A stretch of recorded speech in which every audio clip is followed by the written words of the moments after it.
Alright, I'm Dave Herndon. I'm David Komer. And welcome. Today we're going to talk about some awesome stuff that we picked up while the two of us spent the weekend at Motor City Comic Con.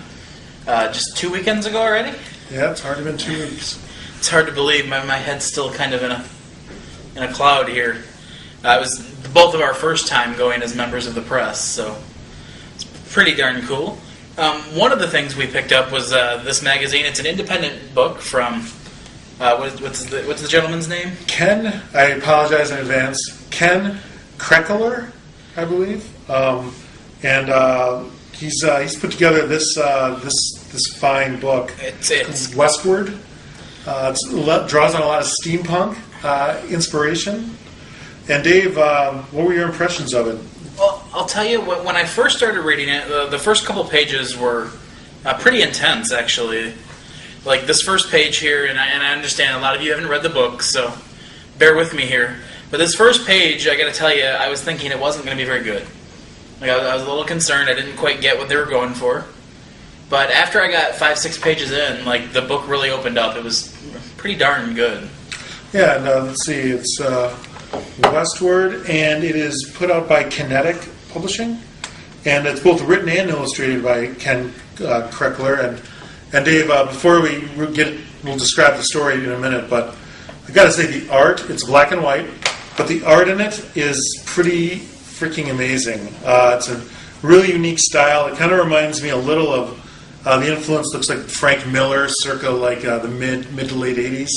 The original Dark Knight series, and back then, really good stuff. Yeah, well, and I'm not normally a fan of black and white comics. Like,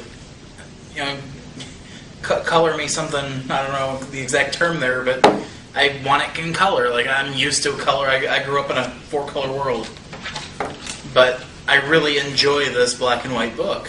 And I think it kind of has some storytelling as well. So, Dave, I guess to describe the book without giving too much away, it's kind of a neat mystery. It's an ongoing series.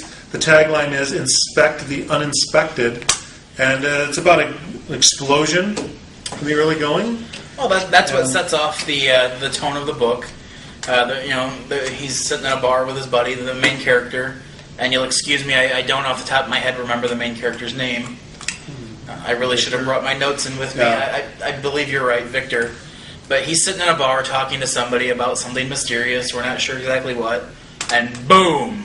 A little bit about the state of the world, feeling trapped, that kind of thing. Pretty much the feelings of everyday life. But, right, big explosion, and flash forward several years. And Victor wakes up out of what we're assuming is a coma. Mm-hmm. Again, I say what we're assuming is a coma. You find out later on exactly what it is. Yes, you do. But I got to tell you, like, I kind of saw where it was going. Mm-hmm. But even though, like, I've seen similar stories before, is what I'm saying. But even though I saw kind of where it was going, it kept me wanting to get to the next page, and I was quite upset when I got to the end. More upset by the fact that I'm going to have to buy issue 2 if I want to keep reading. Like, he gave us issue 1, but I'm going to have to buy issue 2. Yeah, and it's really worth it. As the story unfolds, it's this guy's trying to fill in the gaps, and you're learning more about him. You're watching people react to him and trying to figure out why he isn't the way he should be. And it's kind of an unfolding mystery. Basically, there's a website, I believe, for Kinetic. Is it achieveordie.com? Well, this is actually for the Westward book. It's achieveordie.com. It's going into pre-orders starting in June, which, as we're going to post this in the morning, that'll be... we're going to post this on the 31st, so it'll be going into pre-orders tomorrow, as you see this. Right. I'm sure available in all fine comic retailers. But yeah, it's achieveordie.com. Again, the pre-orders are for June 2012. The book is called Westward, Inspect the Uninspected by Ken Kreckler. That's Krekeler. And we should probably talk about the steampunk influence slightly. Something we got a good taste of at the Hyatt Regency last weekend for the World Steam Expo 2012.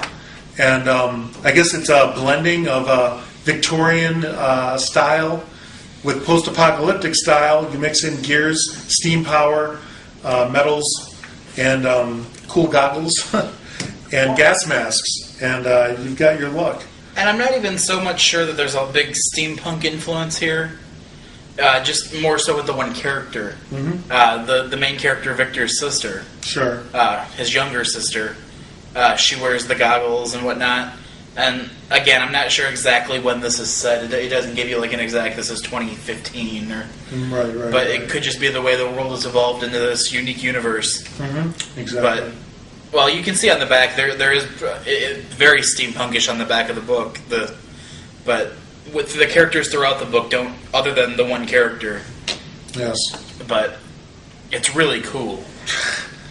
I struggle to find a better word than just cool.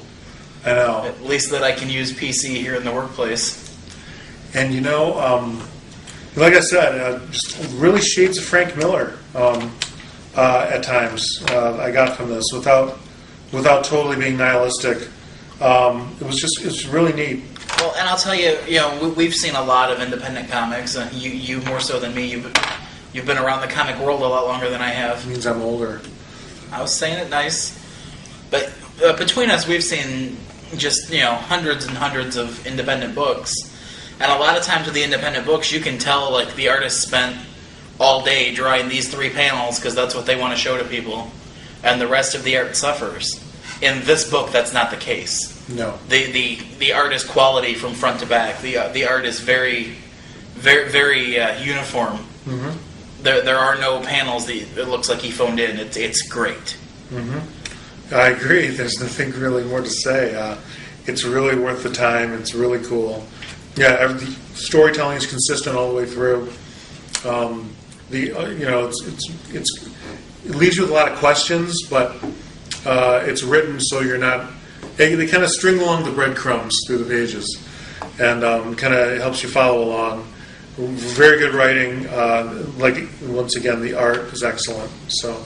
And the nice part about this, Mr. Kreckler here is relatively local to where we are going to try to see if we can bring him into our podcast in the near future, in the next couple months. So we may be bringing you an exclusive interview with Mr. Kreckler, maybe around the time issue 2 comes out. I will be in contact with him and see whether or not he can join us.